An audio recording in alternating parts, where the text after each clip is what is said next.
US intelligence സേവനങ്ങൾ Ukraine തടഞ്ഞതിനു ശേഷം ഫ്രാൻസിന്റെ ചില ഏജൻസികൾ ഉക്രൈനെ സഹായിക്കാൻ മുന്നിലേക്ക് വന്നിട്ടുണ്ട്. വാസ്തവത്തിൽ ഇതിനെക്കുറിച്ചല്ല നമ്മൾ ഈ വീഡിയോയിലൂടെ അറിയാൻ പോകുന്നത്. ഇതിനെക്കുറിച്ച് വ്യക്തമായി മറ്റൊരു ഭാഗത്തിൽ കാണാം. ഇപ്പോ ഈ വീഡിയോയിലൂടെ അറിയാൻ പോകുന്നത്, ഇന്നലെ നമ്മൾ ഒരു കാര്യം പറഞ്ഞിരുന്നു. കേർസ്കിൽ റഷ്യയുടെ പെട്ടെന്നുള്ള കൗണ്ടർ ഒഫൻസീവിനെ ഉക്രൈനെ കൊണ്ട് തടയാൻ സാധിക്കുന്നില്ല. ഏത് ദിശയിൽ നിന്നാണ് റഷ്യൻ സൈനികർ അകത്തേക്ക് വരുന്നത്, അല്ലെങ്കിൽ അവിടെ എന്ത് സംഭവിക്കുന്നു എന്ന് മനസ്സിലാക്കുന്നതിന് മുൻപ് തന്നെ ഏകദേശം 3000-4000 സൈനികർ വരെയും കേർസ്കിൽ കുടുങ്ങി. റഷ്യ 32 പാലങ്ങളിൽ 26-ലധികവും തകർത്തു. ഇപ്പൊ അവസാനമായി UK പ്രതിരോധ മന്ത്രാലയത്തിൽ നിന്നും ഒരു റിപ്പോർട്ട് വന്നു. അവരും ഇത് തന്നെയാണ് പറഞ്ഞത്. അപ്പോ അടുത്തടുത്ത് എന്താണ് സംഭവിച്ചത്? സെലൻസ്കി തന്റെ പ്രസ്താവനയിൽ ഒരു കാര്യം വ്യക്തമാക്കി. മാർച്ച് 2 മുതൽ മാർച്ച് 9 വരെ ഈ 7 ദിവസത്തിനുള്ളിൽ 1200-ലധികം ഗ്ലൈഡ് ബോംബുകളും 890-ലധികം ഡ്രോണുകളും റഷ്യ ഉക്രൈനിലേക്ക് അയച്ചിട്ടുണ്ട്. ലളിതമായി പറഞ്ഞാൽ പ്രതിദിനം 300-ലധികം പ്രൊജക്ടൈൽസ് ഉക്രൈനിലേക്ക് ലക്ഷ്യമിടുന്നുണ്ട്. അപ്പോ ഇത് സംബന്ധിക്കുന്ന എല്ലാ വാർത്തകളും ഈ ഒരു വീഡിയോയിലൂടെ വിശദമായി അറിയാം.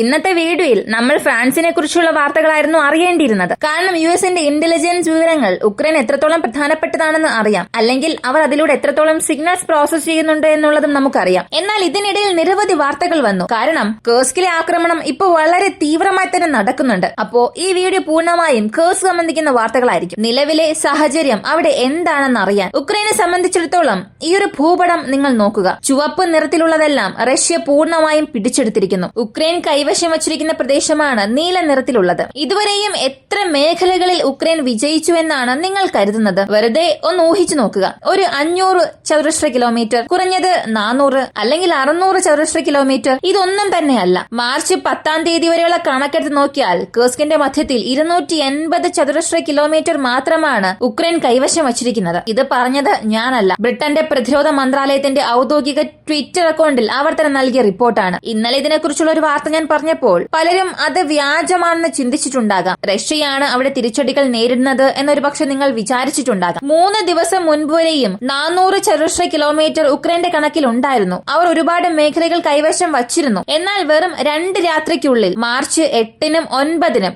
2 രാത്രിക്കുള്ളിൽ ഉക്രൈൻ 120 ചതുരശ്ര കിലോമീറ്റർ അധികവും നഷ്ടപ്പെടുത്തി. ഇതാണ് സംഭവിച്ചത്. റഷ്യ പൈപ്പ് ലൈൻ വഴി അകത്തേക്ക് വരികയും 26 പാലങ്ങൾ തകർത്തു. ഉക്രൈൻ സൈനികരെ ആക്രമിക്കുകയും ചെയ്തു. ഇതെല്ലാം ഉക്രൈന് സംഭവിച്ച നഷ്ടങ്ങളാണ്. മാത്രമല്ല 4 സ്ഥലങ്ങളിൽ, പ്രധാനമായും ടൗൺ ഓഫ് സിപ്സയ്ക്ക് ചുറ്റുമുള്ള പ്രദേശങ്ങളിൽ അവരുടെ ആക്രമണങ്ങൾ അക്രമാസക്തമായി നടക്കാൻ തുടങ്ങിയിട്ടുണ്ട്. കാരണം ഉക്രൈൻ ഇത്രയും ദിവസം ആ ഒരു സ്ഥലത്തെ ഒരു ലോജിസ്റ്റിക് ഹബ്ബായി ഉപയോഗിച്ചു. ഓഗസ്റ്റ് മാസം മുതൽ ഇന്ന് വരെയും ഈ സ്ഥലം അവരുടെ പ്രധാനപ്പെട്ട ഒരു കേന്ദ്രമായിരുന്നു. ഈ സ്ഥലത്ത് നിന്ന് അവർക്ക് ആവശ്യമായ എല്ലാ സഹായവും സാധനങ്ങളും ലഭിക്കും. ഇപ്പോൾ അവരത് പൂർണ്ണമായും നഷ്ടപ്പെടുത്തിയിട്ടുണ്ട്. ഇത് സെലൻസ്കിയും സ്ഥിരീകരിച്ചതാണ്. പക്ഷേ ഞങ്ങൾക്ക് ഇത്രയധികം നഷ്ടപ്പെട്ടു എന്ന് അദ്ദേഹം ഔദ്യോഗികമായി അംഗീകരിച്ചില്ല. പക്ഷേ അദ്ദേഹത്തിന്റെ പ്രസ്താവന ഇതാണ്. നിങ്ങളൊന്ന് നോക്കുക. നിങ്ങൾ വിശ്വസിക്കുന്നില്ലെങ്കിൽ ഈ ഐഡി ഉപയോഗിച്ച് നിങ്ങൾക്ക് തന്നെ പരിശോധിക്കാൻ സാധിക്കും. 2-ാം തീയതി മുതൽ 9-ാം തീയതി വരെ മാത്രം 1200-ലധികം ഗ്ലൈഡ് ബോംബ്സ്, 800-ലധികം ചാവേർ ഡ്രോണുകളും ഉക്രൈനുള്ളിൽ വർഷിച്ചു. കഴിഞ്ഞ 24 മണിക്കൂറിനുള്ളിൽ ഈ ആക്രമണങ്ങളുടെ എണ്ണം 18 സ്ഥലങ്ങളിൽ വർദ്ധിച്ചിട്ടുണ്ട്.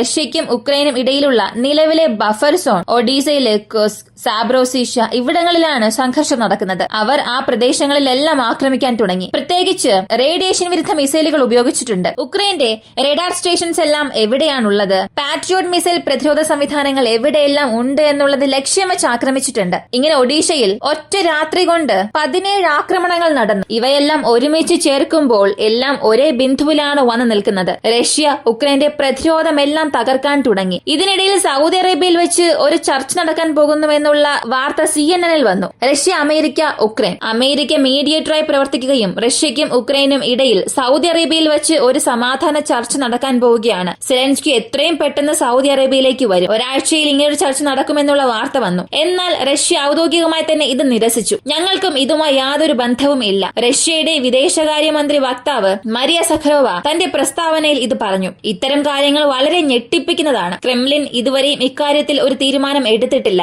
ഒരുപക്ഷെ ഇത് ഉക്രൈനും അമേരിക്കയും തമ്മിലുള്ള ഒരു സംസാരമായിരിക്കാം. കാരണം അവർക്കിടയിൽ തന്നെ ഒരു നല്ല ബന്ധം ഇപ്പോൾ ഇല്ല. ധാരാളം പ്രശ്നങ്ങൾ അവർക്കിടയിൽ നടക്കുന്നുണ്ട്. അപ്പോ അവർക്കിടയിലെ ഒരു നിശബ്ദ സംഭാഷണമായി ഇത് മാറാനുള്ള സാധ്യതയുണ്ട്. റഷ്യയ്ക്കും ഉക്രൈനും ഇടയിൽ മറ്റൊരു സംഭാഷണത്തിന് സാധ്യതയില്ല എന്ന് അദ്ദേഹം പറഞ്ഞു. അപ്പോ വരും ദിവസങ്ങളിൽ അമേരിക്കയ്ക്കും ഉക്രൈനും ഇടയിൽ ഒരു ചർച്ചയുണ്ടാകാം. ഇത്തവണ സൗദി അറേബ്യയുടെ നേതൃത്വത്തിൽ ഈ ഒരു ചർച്ച നടക്കുകയും മിനറൽ ഡീലിന്റെ കാര്യത്തിൽ ഒരു തീരുമാനമെടുക്കുകയും ചെയ്യും. ഇതിനുശേഷം ഒരുപക്ഷെ തിരികെ വന്ന് യുദ്ധം അവസാനിപ്പിക്കേണ്ട കാര്യങ്ങൾ ചർച്ച ചെയ്യുമായിരിക്കാം. എന്നാൽ ഇവിടെ ഒരു നഷ്ടക്കാരനായി മാറാൻ പോകുന്നത് ഉക്രൈൻ മാത്രമാണ്. ഇതിനകം റഷ്യ പറഞ്ഞിരുന്നു തങ്ങൾ കൈവശം വച്ചിട്ടുള്ള 4 റീജിയണും കൊടുക്കാൻ തയ്യാറല്ല എന്ന്. ഈ 4 റീജിയണിനെ മനസ്സിൽ വെച്ചുകൊണ്ടാണ് ഒരു സമാധാന ചർച്ച നടത്തുന്നതെന്നുണ്ടെങ്കിൽ തീർച്ചയായും അത് നടക്കില്ല. ഞങ്ങൾ പിടിച്ചെടുത്ത പ്രദേശം ഞങ്ങൾക്കാണ്, അവിടെയുള്ള ധാതു വിഭവങ്ങൾ ഞങ്ങൾക്കാണ്, ഞങ്ങൾ നൽകില്ല എന്നവർ വ്യക്തമായി തന്നെ പറഞ്ഞു. സത്യത്തിൽ സെലൻസ്കിക്ക് ഒരു ഹോൾഡായി ഉണ്ടായിരുന്നത് കേഴ്സ്ക് മാത്രമാണ്. എന്നാൽ അതിലും 1/3 പ്രദേശം ഇപ്പോഴില്ല. 300 സ്ക്വയർ കിലോമീറ്ററിലും താഴെയായിട്ടുണ്ട്. ഇങ്ങനെ പോവുകയാണെങ്കിൽ റഷ്യയിൽ സെലൻസ്കിക്ക് യാതൊരു ഹോൾഡും കാണില്ല. ഇതിനെല്ലാം ഇടയിൽ അദ്ദേഹത്തിന്റെ മറ്റൊരു സ്റ്റേറ്റ്മെന്റ് ആണ് വളരെ ചർച്ചയാകുന്നത്. ഈ യുദ്ധം ആരംഭിച്ച